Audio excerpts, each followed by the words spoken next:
morning students, welcome to the class. Today we will start 5th chapter in your geography book and the name of your chapter is industries and page number is 50. This is your chapter in which we will study about various industries.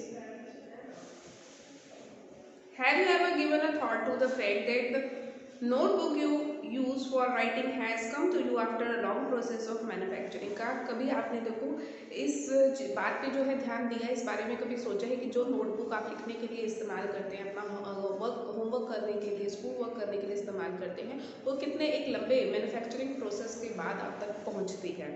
It started its life as part of a tree. ठीक है, आप कैसे start होता है copy का बनना, एक page का बनना, एक पेड़ से स्टार्ट होता है। It was cut down and transported to the pulp mill. इसको काटा जाता है और उसके बाद इसको एक पल्प मिल तक पहुंचाया जाता है। पल्प मतलब जहाँ पे उसका मटेरियल, पेपर बनाने का जो लिक्विड एक मटेरियल आटा जैसा, गूदा जैसा तैयार किया जाता है, उसको पल्प बोलते हैं। उस पल्प मिल में इसको ट्रांसपोर्ट किया जाता है। There the wood of the tree was processed and converted into wood pulp. ठीक है, यहाँ पे जो पेड़ की जो लकड़ी होती है उसको प्रोसेस्ड किया जाता है, उसको कन्वर्ट किया जाता है वुड पल्प में। The wood pulp was mixed with chemicals and finally change into paper by machines. उसके बाद उस वुड पल्प को केमिकल के साथ जो है मिक्स किया जाता है और फाइनली उस पल्प को जो है चेंज किया जाता है पेपर में मशीन्स की मदद से। This paper found its way to the press where ink made from chemicals was used to print the lines on the print. इसके बाद इस पेपर को जो है प्रेस के पास भेजा जाता है, वे टू द प्रेस, जहाँ पे इंक के द्वारा इस पे जो है केमिकल की इंक के द्वारा इस पे लाइनें लगाई जाती हैं। The pages were then bound in the form of a notebook. उसके बाद उन सारे पेजेस को जो है बाउंड किया जाता है, जोड़ा जाता है कॉपी नोटबुक बनाने के लिए। Pack and send to market for sale. उसके बाद उसको उसकी पैकेजिंग की जाती है और मार्केट में उसको सेल करने के लिए भेजा जाता है। तो आपने देखा कितना लंबा एक प्रोसेस फॉलो होता है, पेड़ से शुरू होके जो है फाइनली वो जो है एक पेपर जो एक पैकिंग में आती है जिस तरीके से कॉपी, उस तक उसकी जो प्रोसेस है वो जाती है। Finally it reach to your hand. ठीक है, फाइनली आप तक वो कॉपी पहुँच जाती है। सेकेंडरी एक्टिविटीज़ और मैन्युफैक्चरिंग चेंजेस। अब आपको ध्यान रखना, देखो प्राइमरी एक्टिविटीज़ क्या होती है, जैसे आपका एग्रीकल्चर हो गया, फिशिंग हो गया, माइनिंग होगी, जो डायरेक्टली नेचर से रिलेटेड है वो आपकी प्राइमरी एक्टिविटीज़ होगी। मैन्युफैक्चरिंग आती है आपकी सेकेंडरी इंडस्ट्रीज में। ठीक है, सेकेंडरी एक्टिविटीज और manufacturing change raw materials into products of more value to people. ठीक है, सेकेंडरी एक्टिविटीज़ जो होती हैं जिसमें हम मैन्युफैक्चरिंग को इंक्लूड करते हैं, वो क्या करती हैं, मटेरियल्स को ज़्यादा प्रोडक्टिव, ज़्यादा यूजफुल चीज़ों में कन्वर्ट करती हैं। As you have seen, pulp was change into paper and paper into a notebook. जिस तरीके से आपने देखा पल्प को चेंज किया हमने पेपर में और पेपर को नोटबुक में। These represent the two stages of the manufacturing process. इसके द्वारा जो है हमें दो स्टेजेस मैन्युफैक्चरिंग की पता चलती हैं। The paper made from pulp and cloth made from cotton have had value added to them at each stage of the manufacturing process. देखो जो भी पेपर, पल्प और कपड़े से जो है बनाया गया, हर एक स्टेज में जब वो जाता है उसमें कुछ ना कुछ वैल्यू एडिशन होता है। ठीक है, उसकी वैल्यू बढ़ती है। ठीक है, अलग अलग स्टेजेस में जैसे जैसे वो आगे बढ़ता है उसकी वैल्यू बढ़ जाती है, उसमें वैल्यू एडिशन होता है। In this way the finished product has more value and utility than the raw material that it is made from. इस तरीके से हम कह सकते हैं कि जो फिनिश्ड गुड होता है, फिनिश्ड गुड मतलब जो फाइनल प्रोडक्ट होता है जैसे कि कॉफी, उसकी वैल्यू ज़्यादा होती है बजाय कि रॉ मटेरियल की। रॉ मटेरियल क्या था, इसका पल्प था। ठीक है, पल्प की ज़्यादा वैल्यू है या कॉफी की, नोटबुक की ज़्यादा वैल्यू है। ठीक है, तो जो फिनिश्ड प्रोडक्ट होता है जिसको हम फाइनल प्रोडक्ट में बोलते हैं, उसकी वैल्यू रॉ मटेरियल से ज़्यादा होती है। Industry refers to an economic activity that is concerned with production of goods, extraction of minerals or the provision of services. देखो इंडस्ट्रीज को हम क्या कहते हैं, एक इकोनॉमिक एक्टिविटी होती है जो कि कंसर्न होती है प्रोडक्शन, किसके प्रोडक्शन से, गुड्स के, एक्सट्रैक्शन ऑफ मिनरल्स को निकालना या फिर सर्विसेज को प्रोवाइड करना, ये सारी चीज़ें आ जाती हैं आपकी इंडस्ट्रीज में। Thus we have iron and steel industry, production of goods, coal mining industry, extraction of coal and tourism industry, service provider। तीन अलग अलग तरीके की सर्विस जो है इंडस्ट्री बताइए आपको। गुड्स कहाँ पे प्रोड्यूस हो रहा है, स्टील इंडस्ट्री और आयरन इंडस्ट्री में। कोल माइनिंग यानी कि एक्सट्रैक्शन, कोयले को कहाँ से निकाला जा रहा है, कोल माइनिंग की इंडस्ट्री के द्वारा। और टूरिज्म इंडस्ट्री क्या सर्विस प्रोवाइड कर रही है आपको, टूरिज्म की सर्विस प्रोवाइड कर रही है। अब हम करेंगे classification of industries. Industries can be classified on the basis of raw material size and ownership. Ownership मतलब उसका इंडस्ट्री का स्वामी कौन है, मालिक कौन है, उसके बेसिस पे रॉ मटेरियल क्या यूज़ कर रहे हैं और उस इंडस्ट्री का साइज क्या है उसके बेसिस पे हम जो है डिवाइड करते हैं, क्लासिफिकेशन करते हैं इंडस्ट्रीज का। रॉ मटेरियल्स इंडस्ट्री में be agro based, mineral based, marine based and forest based depending on the type of raw materials they use. देखो रॉ मटेरियल क्या होता है, देखो इंडस्ट्री जो है एग्रो बेस्ड हो सकती है, यानी कि कोई खेती का प्रोडक्ट वो यूज़ कर रही है, एग्रीकल्चर में जो खेतों में जो उगाया गया है, या फिर मिनरल बेस्ड हो सकती है, मराइन बेस्ड मतलब समुद्र के किसी प्रोडक्ट से रिलेटेड हो सकती है, या फिर फॉरेस्ट बेस्ड इंडस्ट्री हो सकती है। Agro based industries use plant and animals based products as their raw material. देखो जो एग्रो बेस्ड इंडस्ट्री होंगी वो रॉ मटेरियल में क्या इस्तेमाल करेंगे, प्लांट्स और एनिमल्स को, या प्लांट्स और एनिमल बेस्ड प्रोडक्ट्स को। Food processing, vegetable oil, cotton textile, dairy products and leather industry are example of agro based industry. ये सारे एग्जांपल है आपके एग्रो बेस्ड इंडस्ट्रीज के। मिनरल बेस्ड इंडस्ट्रीज क्या होती है, देखो are the primary industries that use mineral ores as their raw material. ये वो प्राइमरी इंडस्ट्रीज होती है जो मिनरल ओर्स, मिनरल की जो खदानें होती हैं उनको अपने प्राइमरी रॉ मटेरियल की तरह इस्तेमाल करती हैं। The products of these industries feed other industry. अब जो प्रोडक्ट इस इंडस्ट्री के होंगे वो दूसरी इंडस्ट्री के लिए रॉ मटेरियल का काम करेंगे, ठीक है, जैसे कोल हो गया, ऑयल हो गया। And the iron made from iron ore is the product of mineral based industry. देखो आयरन जो कि कहाँ से आया है, आयरन ओर से, किसी लोहे की खदान से आया है, वो क्या प्रोडक्ट किसका प्रोडक्ट है, मिनरल बेस्ड इंडस्ट्री का प्रोडक्ट है। This is used as raw material for the manufacturing of a number of other products. अब देखो लोहे का इस्तेमाल किस काम के लिए होगा, उसको रॉ मटेरियल की तरह बहुत सारे इंडस्ट्रीज यूज करेंगी, ठीक है, अलग अलग चीज़ों को मैन्युफैक्चर करने में, such as heavy machineries, building materials and railway coaches, ठीक है।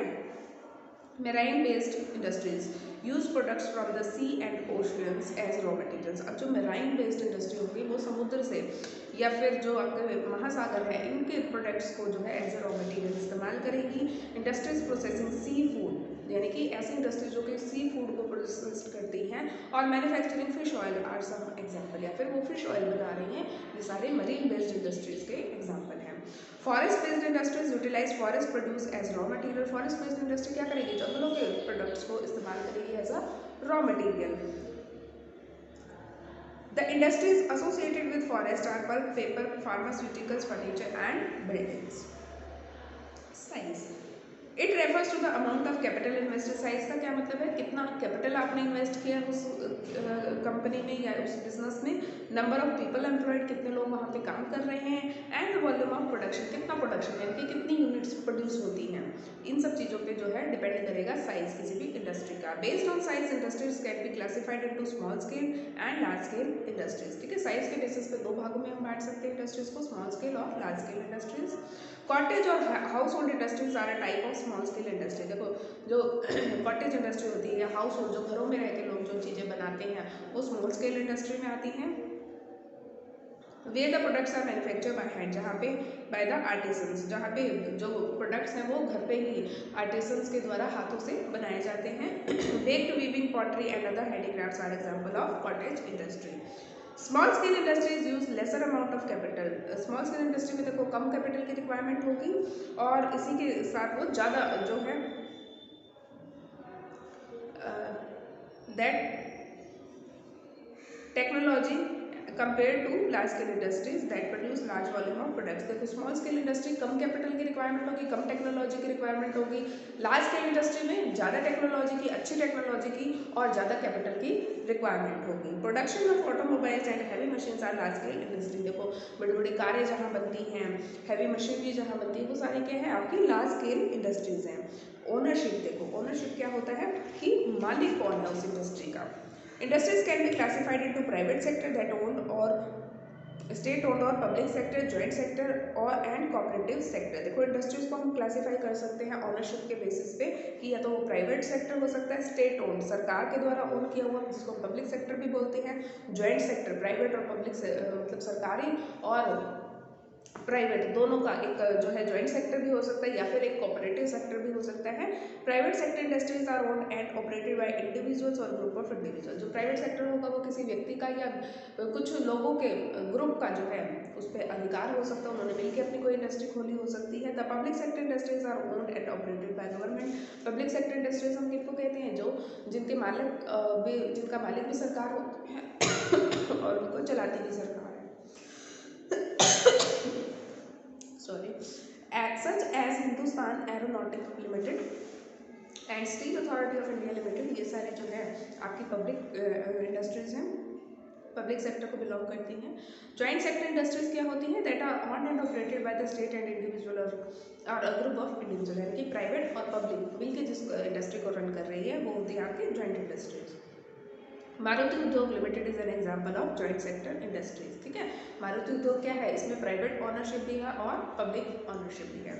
Cooperative sector industries are owned and operated by the producers और सप्लायर्स ऑफ रॉ मटेरियल। देखो कोऑपरेटिव इंडस्ट्रीज क्या होंगी, ऐसे ही प्रोड्यूसर या सप्लायर्स के द्वारा ऑपरेटेड की जा रही होगी, जो कि रॉ मटेरियल वर्कर और बोथ मतलब कोऑपरेटिव, कुछ लोगों ने मिलकर अपना कोऑपरेटिव बना लिया, वो जो है सप्लायर भी हो सकते हैं, प्रोड्यूसर भी हो सकते हैं रॉ मटेरियल के, या वर्कर भी हो सकते हैं, या दोनों भी हो सकते हैं, वो मिलकर अपनी जो है इंडस्ट्री रन कर रहे हैं। Anand milk union limited and Sudha dairy are successful stories of cooperative ventures. देखो फैक्टर्स क्या अफेक्टिंग लोकेशन ऑफ इंडस्ट्री, किसी भी इंडस्ट्री के जो है लोकेशन को कौन कौन सी चीज़ें अफेक्ट करेंगी, कि वो इंडस्ट्री कहाँ पे है, उस चीज़ों को उसके आसपास की कौन कौन सी चीज़ें ऐसी हैं जो उसको अफेक्ट करेंगी, वो पढ़ लेते हैं हम। सबसे पहले industrial system. And industrial system consist of inputs, processes and output. Industrial system का मतलब होता है इनपुट, इनपुट मतलब जो रॉ मटेरियल आया, प्रोसेसिंग यानी कि जो मैन्युफैक्चरिंग की प्रोसेस है, और आउटपुट यानी कि जो फाइनल प्रोडक्ट है। इस पूरे सिस्टम को हम इंडस्ट्रियल सिस्टम कहते हैं। The inputs are the raw materials, labour and cost of land, transport, power and other infrastructure. देखो इनपुट्स में क्या क्या आ गया, आपका रॉ मटेरियल भी आ गया, लेबर भी आ गई, जमीन की जो कॉस्ट होगी, ट्रांसपोर्टेशन की कॉस्ट, पावर बिजली जो इस्तेमाल हो रही है, और दूसरी जो इंफ्रास्ट्रक्चर है, बिल्डिंग है, रूम्स है, जो भी चीज़ें हैं वहाँ पे इंफ्रास्ट्रक्चर की, वो सब आ गई इसमें। The process includes a wide range of activities that convert the raw material into finish products. अब प्रोसेस का मतलब क्या है, प्रोसेस का मतलब में वो सारी एक्टिविटीज़ आ गई जहाँ जिसके थ्रू जो है हम एक रॉ मटेरियल को कन्वर्ट करते हैं फाइनल प्रोडक्ट में। वो सारी चीज़ें किस में काउंट होंगी, आपकी प्रोसेस में काउंट होगी। ठीक है, the output are the end product and the income earn from it. Output का मतलब क्या है, जो एंड प्रोडक्ट होगा, जो तैयार माल होगा, ठीक है, जिसको फाइनली मार्केट में सेल किया जाएगा और जिससे इनकम अर्न की जाएगी। In case of textile industry the input may be a cotton, human labour, factory and transport cost. देखो एक मान लो कोई टेक्सटाइल कपड़े की कोई इंडस्ट्री है, वहाँ पे इनपुट क्या क्या हो सकते हैं, कॉटन हो सकता है, human labour, factory and transport cost. The process क्या क्या हो सकती है, include ginning, spinning, weaving, dyeing and printing. और आउटपुट क्या हो सकता है, शर्ट यू वियर, जो शर्ट आप पहन रहे हैं वो आप उसका आउटपुट हो सकता है उस इंडस्ट्री का। ठीक है, industrial regions. Industrial regions emerge when a number of industries locate close to each other and share the benefits of their closeness। देखो इंडस्ट्रियल रीजन का क्या मतलब होता है, जब बहुत सारी इंडस्ट्री एक ही जगह पे लोकेट हो जाती है और एक जगह लोकेट होने की वजह से जो उनको बेनिफिट्स मिलते हैं, ठीक है, तो ऐसे जो है इंडस्ट्रियल रीजन जो है एमर्ज होते हैं। Major industrial region of the world are eastern North America. World के जो मेजर इंडस्ट्रियल रीजन है वो है आपके North America, eastern North America, western and central Europe, western Europe and eastern Asia. Major industrial region tend to be located in the temperate area. ज़्यादातर जो industrial region है वो कहाँ पे लोकेटेड है, temperate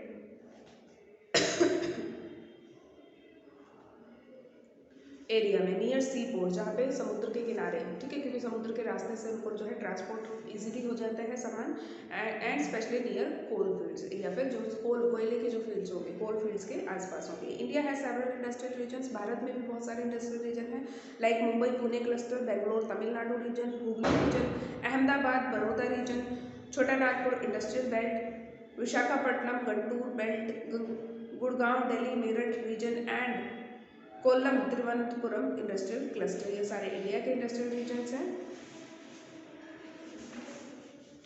distribution of major industries.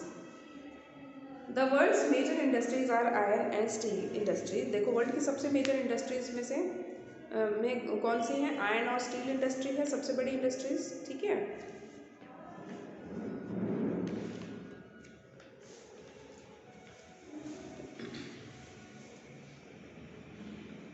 The textile industry and information technology, देखो iron steel industry हो गई आपकी, टेक्सटाइल इंडस्ट्री हो गई, इंफॉर्मेशन टेक्नोलॉजी इंडस्ट्री हो गई, ये वर्ल्ड की कुछ मेजर इंडस्ट्रीज हैं। The iron and steel textile industry are the other industries while in older industry व information technology is an emerging industry. Iron steel बहुत पुरानी इंडस्ट्रीज में से एक है, जबकि इंफॉर्मेशन टेक्नोलॉजी जो है रिसेंट टाइम की एक इंडस्ट्री है जो अभी भी इवॉल्व मतलब अभी भी जो है डेवलप हो रही है। The countries in which iron and steel industries located are Germany, कहाँ कहाँ पे है देखो आयरन और steel industry? Germany, USA, China, Japan and Russia. Textile industry is concentrated in India, textile industry Bharat में है, Hong Kong, South Korea, Japan and Taiwan. The major hubs of information technologies are the Silicon Valley of Central California and Bangalore region of India, ठीक है। ये silicon valley हो गई, Bangalore reason हो गया India का, ये इंफॉर्मेशन टेक्नोलॉजी इंडस्ट्री यहाँ पे सिचुएटेड है। Iron and steel industry, like other industries iron and steel industries do comprises various inputs processes and outputs. बहुत सारी जो अलग इंडस्ट्रीज है उनकी तरह यहाँ पे भी जो है इनपुट लगता है, प्रोसेस होती है और आउटपुट होता है। This is feeder industry whose products are used as raw material for the other industry। देखो फीडर इंडस्ट्री का मतलब क्या है? ये फीड करती है बाकी इंडस्ट्रीज को, ठीक है, क्योंकि इसका जो आयरन और स्टील जो ये बनाते हैं ये दूसरी इंडस्ट्रीज में एज अ रॉ मटेरियल इस्तेमाल होता है। The inputs for the industry include raw material such as iron और coal, limestone along with labour, capital, site and other information. ये याद रखना है आपको, इनपुट्स क्या क्या इस्तेमाल होते हैं यहाँ पे। The process of converting iron ore into steel involves many stages. देखो आयरन ओर से स्टील निकाल के फाइनली जब उसको स्टील में कन्वर्ट किया जाता है वो जो है बहुत सारे स्टेजेस इसमें इन्वॉल्व होते हैं। The raw material is put in the blast furnace where it undergoes smelting. देखो रॉ मटेरियल को जो है एक ब्लास्ट फर्नेस में डाला जाता है जहाँ पे इसको जो है स्मेल्टिंग की प्रोसेस 5.6 में देखो इस तरीके से जो है इसकी प्रोसेस होती है पूरी। इट इज़ देन रिफाइंड, उसके बाद उसको रिफाइन किया जाता है। The output obtained steel may be used by other industries as raw material. अब जो स्टील यहाँ पे तैयार होगा वो जो है बाकी दूसरी इंडस्ट्रीज के द्वारा एज अ रॉ मटेरियल इस्तेमाल हो सकता है। Steel is tough and it can easily B shaped, cut और मेड इनटू वायर। स्टील जो है आपको पता है बहुत टफ होती है और इसको जो है आसानी से शेप दी जा सकती है, कट किया जा सकता है और वायर में कन्वर्ट किया जा सकता है। Special alloy of steel can be made by adding small amount of other metal. देखो स्पेशल जो अलॉयज होते हैं स्टील के, इसमें कुछ और दूसरे जो मेटल्स होते हैं such as aluminium, nickel and copper, इनको भी ऐड कर सकते हैं। अलॉयज के steel unusual hardness, alloy add करने से स्टील में क्या होगा वो बहुत ही ज़्यादा हार्ड हो जाएगी। Toughness and ability to resist rusting, उसके बाद उसमें जंग नहीं लगेगा, ठीक है, वो टफनेस इंक्रीज हो जाएगी उसकी। Steel is often called the backbone of modern industry. Steel को जो है आज के समय में भी जो है सभी इंडस्ट्रीज की एक बैकबोन कहा जाता है, रीढ़ की हड्डी कहा जाता है। Almost everything we use is either made of iron और स्टील और has been made with tools and machinery with this metal. देखो आज के टाइम में हम जितनी भी चीज़ें हम इस्तेमाल कर रहे हैं या तो आयरन या स्टील की बनी हुई हैं या फिर आयरन और स्टील के औजारों को इस्तेमाल करके वो चीज़ें बनाई गई हैं। Even the safety pins and the needles you use are made from steel, ठीक है। छोटी से छोटी चीज़ का एग्जांपल ले तो जो सेफ्टी पिन है, नीडल्स है, ये किससे बनी हुई है? स्टील से बनी हुई है। Oil wells are drilled with the steel machines. Oil wells जो होते हैं, कुएँ जो होते हैं तेल के, उनको किससे खोदा जाता है? स्टील मशीनरी के द्वारा। Steel pipelines transport oil. Minerals are mined with the steel equipment. Farm machinery are most steel. Large buildings have been steel framework. ठीक है, तो ये सारी जगह है जहाँ पे स्टील का इस्तेमाल होता है। Before 1800 AD, iron and steel industry was located where raw materials, power supply and running water was easily available. देखो 1800 AD से पहले क्या था, जो आयरन और स्टील इंडस्ट्री थी वो कहाँ पे लोकेट होती थी? जहाँ पे रॉ मटेरियल, पावर सप्लाई और रनिंग वाटर आसानी से उपलब्ध होता था। Later the ideal location for the industry was near coal fields. बाद में इसकी आइडियल लोकेशन क्या हो गई? कोल फील्ड्स के पास हो गई, close to canals and railways. After 1950 iron and steel industry begin to be located on large areas of flat land near sea ports. 1950 के बाद क्या हुआ? जो आयरन और स्टील इंडस्ट्री थी वो ज़्यादातर कहाँ पे लोकेट होने लगी? फ्लैट लैंड पे, समुद्र के पास और पोर्ट के नज़दीक। Steelwork, this is because By this time, steel works had become very large and iron ore had to be imported from overseas. ये इसलिए जो ऐसा इसलिए हो गया था क्योंकि इस समय तक जो है स्टील जो है बहुत ही had become very large. Steel का जो काम था वो बहुत ही बढ़ गया था और स्टील के लिए हमें जो है आयरन ओर की ज़रूरत होती थी जो कि इम्पोर्ट करना पड़ता था दूसरी कंट्रीज से. In India iron and steel industry has developed taking advantage of raw material, cheap labour, transport and market. Bharat का जो steel and iron and steel industry है वो कैसे डेवलप हुआ है? रॉ मटेरियल के एडवांटेज की वजह से, चीप लेबर है यहाँ पे, ट्रांसपोर्ट और मार्केट की वजह से. All the important steel producing centers such as Bhilai, Durgapur, Burnpur, Jamshedpur, Rourkela, Bokaro are situated in a region that spreads over 4 states. ये सारे जो है 4 राज्यों में फैले हुए हैं: West Bengal, Jharkhand, Orissa and Chhattisgarh. Bhadravati and Vijayanagar in Karnataka, Visakhapatnam in Andhra Pradesh, Salem in Tamil Nadu are other important steel centers utilizing local resources. Jamshedpur. Before 1947 there was only one iron and steel plant in the country. 1947 से पहले इस भारत में सिर्फ एक ही iron और steel plant था, Tata iron and steel company limited, TISCO जिसको short में हम बोलते हैं. It was privately owned. ये क्या था? प्राइवेटली ओन्ड था, प्राइवेट कंपनी था. After independence the government took the initiative and set up several iron and steel plants. आज़ादी के बाद क्या था? भारतीय सरकार ने बहुत जो है इनिशिएटिव लिए और बहुत सारे आयरन और स्टील प्लांट्स जो है ओपन करें, सेटअप करें. TISCO was started in 1907 at Sakchi near the confluence of river Subarnarekha and Kharkai in Jharkhand. कहाँ पे है ये? टिस्को झारखंड में है, इन दोनों नदियों के कन्फ्लुएंस पे. Later on Sakchi was renamed as Jamshedpur. बाद में साक्षी का नाम बदलकर क्या कर दिया गया? जमशेदपुर कर दिया गया. Geographically Jamshedpur is the most conveniently situated iron and steel centre in the country. ठीक है, जोग्राफिकली अगर हम बात करें तो ये बहुत ही जो है कन्वीनियंट सिचुएशन पे स्थित है, जो आपका जमशेदपुर में स्थित है ये TISCO. Sakchi was chosen to set up the steel plant for several region. Sakchi को क्यों चूज किया जाता है स्टील प्लांट के रूप में? क्योंकि इसके बहुत सारे कारण थे. This place was only 32 kilometre away from Kalimati station on the Bengal Nagpur railway line. क्योंकि ये जो है बंगाल नागपुर रेलवे लाइन से सिर्फ 32 किलोमीटर दूर था. It was close to iron ore के नज़दीक था, कोल एंड मैग्नीज डिपॉजिट्स के नज़दीक था, as well as to Kolkata which provided a large market. इसके अलावा ये बहुत बड़े मार्केट कोलकाता से के भी नज़दीक था. TISCO gets coal from Jharia coalfield. कहाँ से टिस्को जो है कोयला लेती थी? झरिया कोलफील्ड से. एंड आयरन और limestone, dolomite and manganese from Orissa and Chhattisgarh.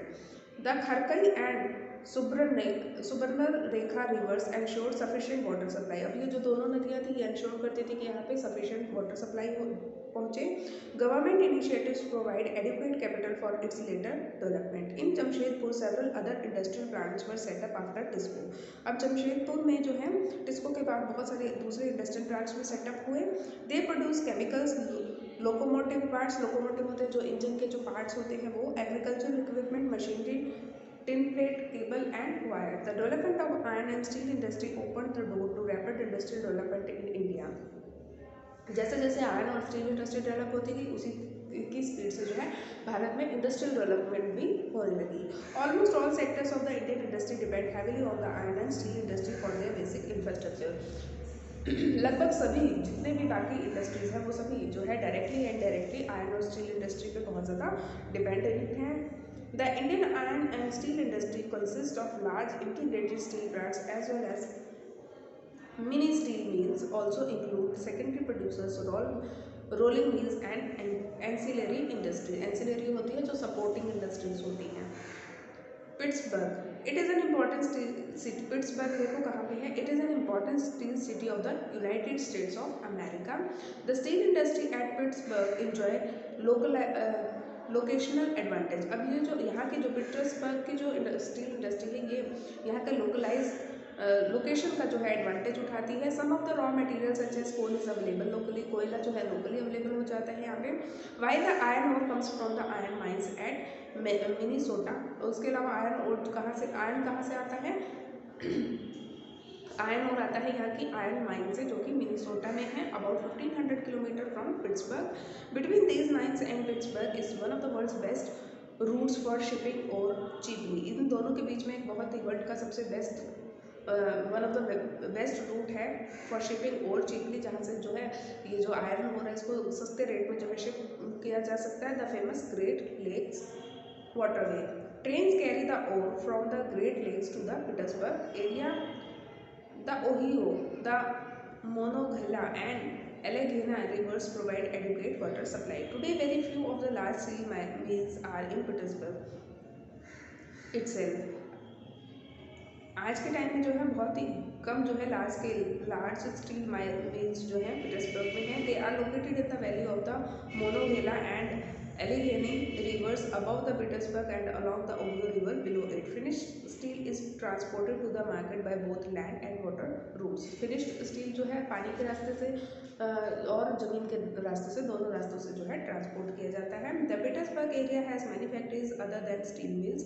Petersburg area में क्या है और दूसरी तरीके की स्टील मिल्स के अलावा जो दूसरी फैक्ट्रीज है वो बहुत है। These use steel as their raw material to make many different products such as railroad equipment, heavy machinery and rails. तो ये क्या है, ये इसी जो है आयरन और स्टील इंडस्ट्री से इनको लेके जो है अपनी इंडस्ट्री में एज अ रॉ मटेरियल इस्तेमाल करती है। Cotton textile industry, weaving cloth from yarn is an ancient art. देखो कॉटन से धागा बुनना जो है बहुत ही एंशिएंट जो है आर्ट है। Cotton, wool, silk, jute, flax have been used for making cloth. The textile industry can be divided on the basis of raw material used in them. Textile industry को भी हम जो है जो भी रॉ मटेरियल यूज़ करती है उसके बेसिस पे जो है डिवाइड कर सकते हैं। Fibres are the raw material of textile industry. जो फाइबर होता है वो टेक्सटाइल इंडस्ट्री का रॉ मटेरियल होता है। फाइबर्स कैन बी नेचुरल और मैनमेड। अब ये जो फाइबर है नेचुरल भी हो सकता है, मैनमेड भी हो सकता है। Natural fibres are obtained from wool, silk, cotton, linen, jute. ये सारे जो है नेचुरल फाइबर प्रोवाइड करते हैं। मैन मेड फाइबर्स में क्या क्या आ जाएगा आपका, नाइलॉन, पॉलिएस्टर, एक्रिलिक और रेयॉन। ये सारे आपके मैन मेड फाइबर हैं, nylon, polyester, acrylic and rayon. The cotton textile industry is one of the oldest industry in the world. Cotton industry world की सबसे पुरानी इंडस्ट्रीज में से एक है। Till the industrial revolution in the 18th century cotton cloth was made using hand spinning techniques. 18th century तक भी जो है, जब तक इंडस्ट्रियल रेवोल्यूशन नहीं आई थी तब तक हाथों से ही जो है कपड़े को बनाया जाता था, स्पिनिंग टेक्निक्स, व्हील्स और लूम से। In the 18th century power looms facilitated the development of cotton textile industry. 18th century में जब पावर लूम फैसिलिटी डेवलप हुई तो उससे टेक्सटाइल इंडस्ट्री जो है काफ़ी डेवलप होने लगी। First in Britain and then later in other parts of the world. सबसे पहले ब्रिटेन में, उसके बाद बाकी वर्ल्ड के दूसरे पार्ट्स में। Today India, China, Japan and USA are important producer of cotton textiles. ठीक है। इंफॉर्मेशन टेक्नोलॉजी देखो, the information technology industry deals in the storage, processing and distribution of information. Industry जो आपकी इंफॉर्मेशन टेक्नोलॉजी है किन किन चीज़ों में डील करती है, storage, processing, distribution of information में। Today this industry has become global. This is due to the series of technology. आज के टाइम में देखो पूरा वर्ल्ड जो है ग्लोबल बन गया है। ग्लोबल कैसे, मतलब ये जो इंडस्ट्री है ये ग्लोबल बन गई है कैसे, due to series of technological, political and socio-economic events. The main factors guiding the location of these industry are the resources available. देखो ये इंडस्ट्री कहाँ पे लोकेट होगी, ये किस बात पे डिपेंड करता है, जो रिसोर्सेज की अवेलेबिलिटी है उस चीज़ पे, कॉस्ट एंड इंफ्रास्ट्रक्चर। कॉस्ट कितनी है आएगी इनको, ठीक है, कम से कम जहाँ लागत होगी, और इंफ्रास्ट्रक्चर कहाँ अवेलेबल है। The major hub of IT industry are the Silicon Valley, California and Bengaluru in India. ये सारे जो है इंफॉर्मेशन टेक्नोलॉजी के जो है सेंटर्स हैं, हब्स हैं। Bengaluru is located on the Deccan plateau from where it gets the name Silicon plateau. Bengaluru जो है डेक्कन प्लेटू पे लोकेटेड है और यहीं से इसको जो है अपना सिलिकॉन प्लेटू का नाम मिला है। The city is known for its mild climate through out the year. पूरे साल जो है इसका माइल्ड क्लाइमेट रहता है, इसी के लिए जानी जाती है। Silicon Valley is a part of Santa Clara Valley located next to the Rocky Mountain of North America. Rocky Mountain के पास ही जो सेंटा क्लेरी वैली है वहाँ पे का ही पार्ट है सिलिकॉन वैली, नॉर्थ अमेरिका में। The area has temperate climate with the temperatures rarely dropping below 0 degree centigrade. The location Locational advantages of Silicon Plateau, Bengaluru and Silicon Valley, California are discussed on the next page. You may notice the similarity between the two. Bengaluru has the largest number of educational institutions and IT colleges in India. देखो बेंगलुरु में क्या है, बहुत ही ज़्यादा जो है educational colleges हैं और आईटी कॉलेजेस हैं। The city was considered dust free with low rent and low cost of living. जो सिटी है उसको डस्ट फ्री माना जाता है क्योंकि यहाँ पे जो रेंट का कॉस्ट है, जीवन की जो मतलब कॉस्ट ऑफ लिविंग जो है वो बहुत ही लो है। The state government of Karnataka was the first to announce the NIT policy in 1992। यही स्टेट जो कर्नाटका की जो स्टेट गवर्नमेंट थी, इसी ने सबसे पहले जो है IT पॉलिसी की घोषणा की थी, अनाउंसमेंट किया था 1992 में। The city has the largest and widest availability of skill managers with work experience. इस सिटी में जो है बहुत वास्ट अवेलेबिलिटी है किनकी, स्किल्ड मैनेजर्स की, कुशल मैनेजर्स की, जिनके पास वर्क एक्सपीरियंस भी होता है। अब देखो कैलिफोर्निया की लोकेशनल एडवांटेज, सिलिकॉन वैली की, close to some of the most advance scientific and technological centres in the world. ये जो है क्लोज है किसके, वर्ल्ड के सब वन ऑफ द मोस्ट जो एडवांस्ड साइंटिफिक और टेक्नोलॉजिकल सेंटर्स हैं उनके नज़दीक है। Pleased climate with an attractive and clean environment, खुशनुमा क्लाइमेट है यहाँ का, अट्रैक्टिव और क्लीन इन्वायरमेंट है। Plenty of space for development and future expansion, बहुत यहाँ पे स्कोप है, देखो स्पेस अवेलेबल है डेवलपमेंट और फ्यूचर एक्सपेंशन के लिए। Located close to major roads and airports, जो मेजर रोड्स हैं एयरपोर्ट्स उनके नज़दीक है। Good access of to markets and skilled workforce, ठीक है, मार्केट और स्किल्ड वर्कफोर्स की अच्छी एक्सेस है। क्लियर, तो ये यहाँ पे जो है आपका चैप्टर ये कंप्लीट होता है।